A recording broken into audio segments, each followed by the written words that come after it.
2025년의 마지막 주에 오신 여러분, 안녕하세요. 올해 주식시장, 정말 뜨거웠죠.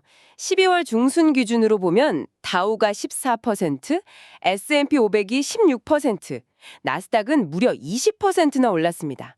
다들 수익률 보면서 웃고 계실 텐데 혹시 마음 한구석에 이런 생각 스멀스멀 올라오지 않으세요? 이렇게 계속 좋기만 한 게 오히려 좀 불안한데? 정확한 지적이세요. 시장이 영원히 우상향만 하는 차트였다면 투자가 너무 쉽겠죠. 사실 지금은 역사적으로도 손에 꼽힐 만큼 주식 가치가 높게 평가된 시점이라는 분석이 많습니다.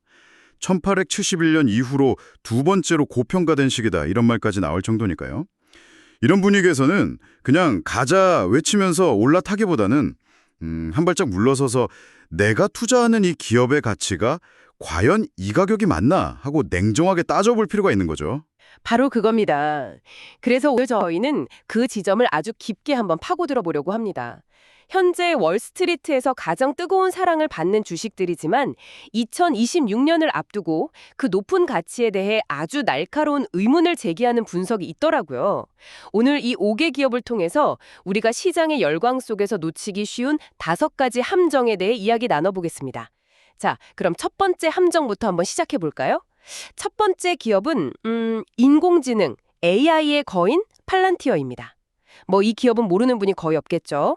정부나 대기업의 방대한 데이터를 분석해주는 독보적인 기술력, 고담이는 파운드리 같은 플랫폼은 다른 회사가 따라하기도 힘든 아주 강력한 경쟁력, 그러니까 해자를 가지고 있잖아요.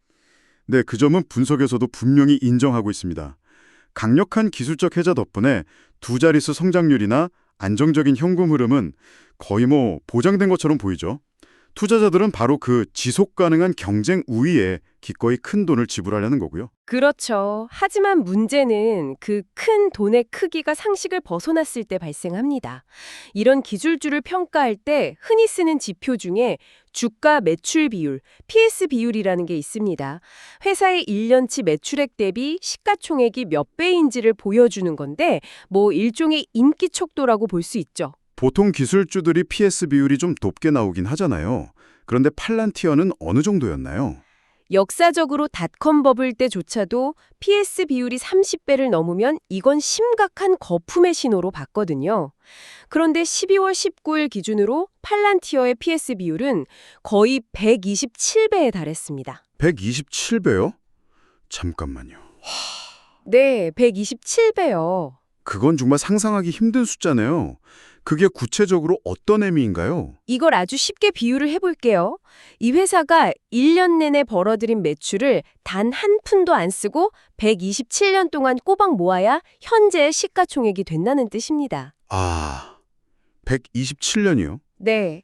미래에 대한 어떤 장밋빛 전망을 가져와도 2026년에 아무리 놀라운 실적을 발표한다 해도 이 정도의 프리미엄을 정당화하기는 거의 불가능에 가깝다. 이게 이 분석의 핵심입니다. 이걸 바로 비전의 함정이라고 부를 수 있겠네요. 기업의 위대한 비전에 너무 매료된 나머지 현재 가격표를 보는 걸 잊어버리는 거죠. 미래 가치를 너무 일찍 그리고 너무 비싸게 사버리는 함정이군요. 흥미롭네요. 팔란티어가 미래 기술에 대한 거의 종교적인 믿음 때문에 고평가되었다면 다음 회사는 완전히 다른 종류의 열광, 즉 소셜미디어가 주도하는 밈 현상 때문에 주가가 폭등한 경우입니다. 바로 비욘드 미트죠. 맞습니다. 작년 10월에 정말 놀라운 일이 있었죠. 단 4일 만에 주가가 1600%나 폭등하면서 새로운 밈 주식의 제왕으로 떠올랐습니다. 당시 개인 투자자들은 회사가 부채의 상당 부분을 주식으로 전환해서 재무 구조를 개선했다. 이 소식에 열광했죠. 그리고 거기엔 항상 빠지지 않는 숏 스퀴즈에 대한 기대감도 있었고요.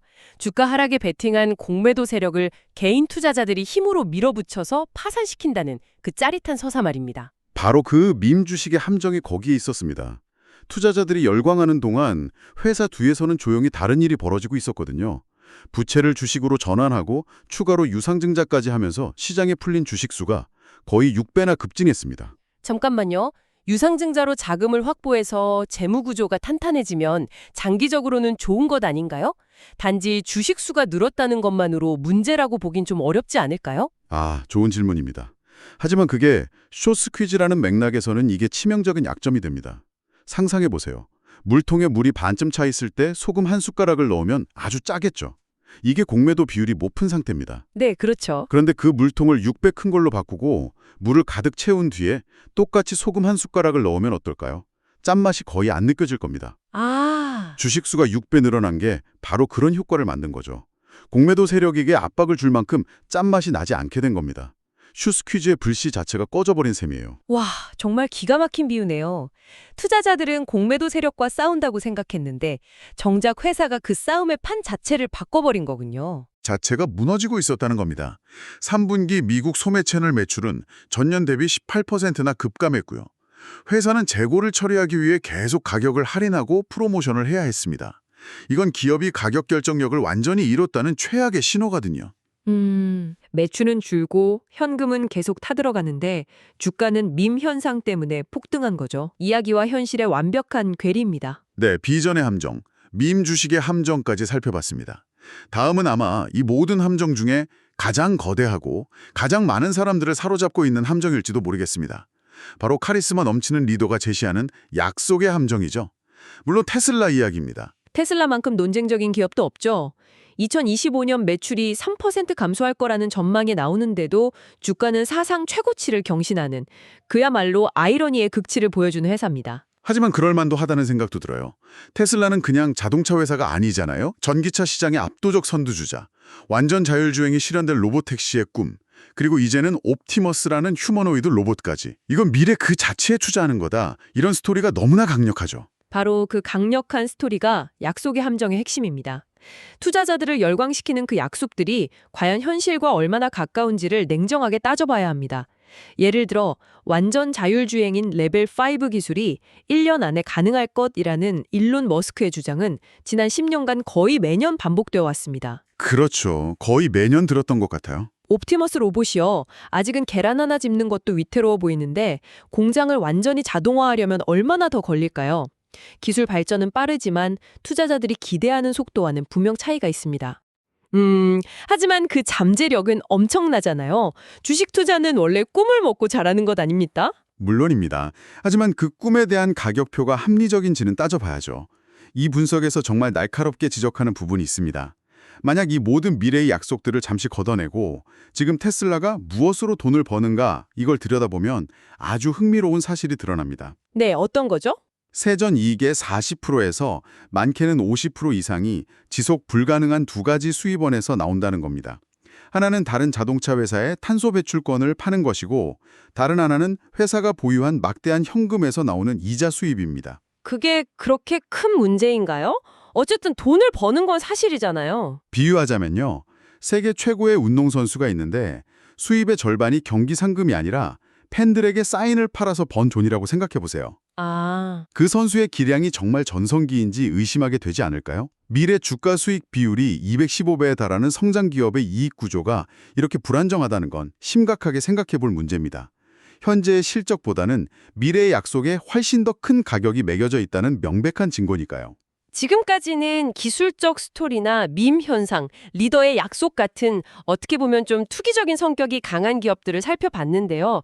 이번에는 시장에서 가장 안전하다고 여겨지는 초우량주의 이면에 숨겨진 함정을 들여다볼까 합니다. 워런 버핏조차 가장 사랑하는 기업, 애플에서도 우리가 놓치고 있는 건 없는지 한번 파고들어 보죠. 애플을 비판하는 건 사실 쉽지 않은 일이죠. 미국 내 아이폰 판매 1위, 서비스 부문의 꾸준한 성장, 막강한 브랜드 충성도까지 모든 면에서 완벽해 보이는 기업입니다. 그렇죠. 애플은 그냥 회사가 아니잖아요. 하나의 거대한 생태계고 충성도 높은 고객들이 계속해서 돈을 쓰는 현금 창출 기계인데 단순히 성장률이 좀 둔화됐다고 해서 가치를 폄하하는 건 너무 비관적인 시각 아닐까요? 물론 애플이 위대한 기업이라는 점은 변치 않습니다. 하지만 이 분석은 애플의 실제 운영 성과가 자사주 매입이라는 거대한 금융기술에 의해 가려져 있을 수 있다는 점을 지적합니다. 이걸 재무기술의 함정이라고 부를 수 있겠습니다. 2013년부터 애플은 무려 8,160억 달러, 우리 돈으로 거의 1,000조 원에 달하는 돈을 들여서 시장에 풀린 자사주식의 44%를 다시 사들였습니다. 자사주 매입은 주주들에게 좋은 거 아닌가요? 유통 주식 수가 줄어드니까 주당 순이익, EPS는 자연스럽게 올라가고 그럼 주가에도 긍정적인 영향을 미치잖아요. 제 몫이 커지는 건데 뭐가 문제죠? 정확합니다. 아주 좋은 지적이신데 이걸 피자 비유를 한번 들어볼게요. 피자 한 판이 있는데 그걸 8조각으로 나누는 대신 4조각으로 나누면 한 조각의 크기는 당연히 커지겠죠? 네, 당연하죠. 자사주 매입이 바로 그런 효과를 냅니다. 문제는 내가 받은 피자 조각은 커졌는데 피자 한 판의 전체 크기는 그대로이거나 아주 조금만 커졌을 때 발생합니다. 투자자들은 종종 내 조각이 커졌으니까 피자 전체가 커졌을 거야 라고 착각하죠. 아, 그러니까 주당 순이익, EPS가 오르는 걸 보고 회사의 전체 이익도 그만큼 성장하고 있다고 오해할 수 있다는 거군요. 바로 그겁니다. 이 분석에 따르면 2022 회계연도 말부터 2025 회계연도까지 3년간 애플이 벌어들인 총순이익은 12% 증가하는 데 그쳤습니다. 하지만 자사주 매입 덕분에 주당 순이익은 훨씬 더 많이 오른 것처럼 보였던 거죠.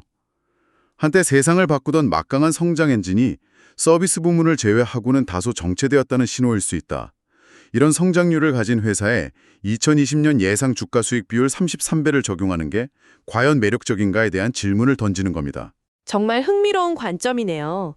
재무제표의 숫자 이면에 숨겨진 진짜 성장의 모습을 봐야 한다는 거군요. 자, 이제 마지막 함정입니다. 앞선 애플의 사례가 금융기술로 핵심 비즈니스를 포장하는 것이었다면 마지막 회사는 아예 사업 모델 자체가 특정 자산을 중심으로 한 금융기술에 더 가까워 보입니다. 깨진 사업 모델의 함정이라고 할 수 있겠네요. 바로 스트래티지입니다. 네, 비트코인을 대량으로 보유한 회사로 아주 유명하죠. 이미 연초 대비 주가가 43%나 하락했지만 2026 전망도 밝지 않다는 게 이 분석의 시각입니다. 우선 비트코인 자체에 대한 회의론부터 시작합니다. 2020년에는 4년마다 돌아오는 반감기 같은 뚜렷한 상승 촉매제가 부족하고 또 블록체인 기술이 실용성 면에서 다른 기술보다 월등히 뛰어나다는 것을 아직 증명하지 못했다는 점 등을 지적하죠. 하지만 비트코인의 미래를 밝게 보는 투자자들도 여전히 많잖아요. 그런 사람들에게 스트래티지는 좋은 투자처가 될 수 있지 않나요? 바로 그 지점에서 깨진 사업 모델의 함정이 드러납니다.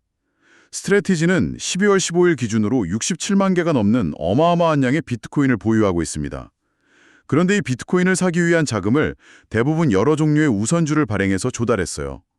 문제는 이 회사의 본업인 소프트웨어 사업에서는 이 우선주 배당금을 지급할 만큼의 현금이 거의 창출되지 않는다는 겁니다. 그럼 그 많은 우선주 배당금은 대체 어떻게 지급하나요? 여기서 이 모델의 가장 큰 문제점이 드러납니다.